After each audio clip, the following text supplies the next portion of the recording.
Kenapa lu harus tambah pinter? Karena makin kesini makin banyak ya propaganda-propaganda asing, termasuk menggunakan media-media peliharaan mereka di Indonesia ini buat menyebarkan hoaks, kepalsu, dan itu terbukti sampai sekarang masih mereka lakukan itu. Kenapa? Karena sekarang ya kita udah tanda tangan sama mereka, sama Amerika Serikat. Kita tetap 19%, yes. Tambah cuan, yes. Bahkan berlebih-lebih lagi cuannya. Kenapa bisa berlebih-lebih? Karena ada beberapa komoditas yang strategik buat kita, ternyata tarifnya gak 19%, ternyata tarifnya 0%. Teman-teman udah tahu Indonesia ini apa kekuatan kita. Kita punya batu bara, kita punya minyak sawit, kita punya kopi, kakao, rempah-rempah, karet, komponen elektronik, semiconductor, bahkan kita juga ada. Sampai komponen pesawat terbang, kita juga bisa produksi sendiri. Dan ternyata ya, produksi-produksi kita itu kalau kita ekspor ke luar negeri, khususnya ke Amerika Serikat, sekarang tarifnya diturunin. Bukan 19%, tapi jadi 0%. Dan ini ngeri banget. Kenapa? Artinya Indonesia bisa tambah cuan. Karena dulunya kena tarif 19%, sekarang jadi cuma 0%. Produk kita semakin kompetitif. Tetangga kita Malaysia semakin menangis. Kenapa kita bisa untung besar? Ini gue mau ngomong sebelum kita masuk ke tahapan energi, guys. Gue bahas dulu soal minyak sawit. Minyak sawit Indonesia hari ini, kita itu menguasai 85%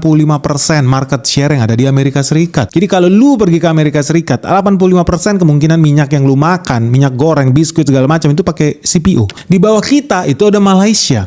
Malaysia itu 10% bro, menguasai market share di Amerika Serikat. Nah kalau sekarang nih, tarif buat minyak sawit kita itu turun ke 0%. Produk kita semakin seksi. Artinya market share minyak sawit Indonesia bakal bertambah, bukan cuma 85%. Kita memprediksi minimal bakal nambah 10%. Jadi bayangkan guys ya, dari bulan Maret 2024 sampai Maret 2025, kita itu ekspor sawit ke Amerika Serikat itu nilainya sekitar 1,5 juta ton. Malaysia ekspornya itu cuma 191 ribu guys. Kita perkirakan nih, ekspornya Malaysia bakal makin drop lagi. Indonesia justru malah nambah sekitar 150 ribu ton. Yang artinya Indonesia bisa nambah cuan. Devisa kita bisa nambah nih 2,65 triliun per tahun ekstra loh. Gara-gara kita ambil market share-nya Malaysia, dan Malaysia tambah rugi. Boncos dia. Karena apa? Market share-nya pindah ke Indonesia yang sawit kita udah pasti lebih kompetitif dan lebih murah.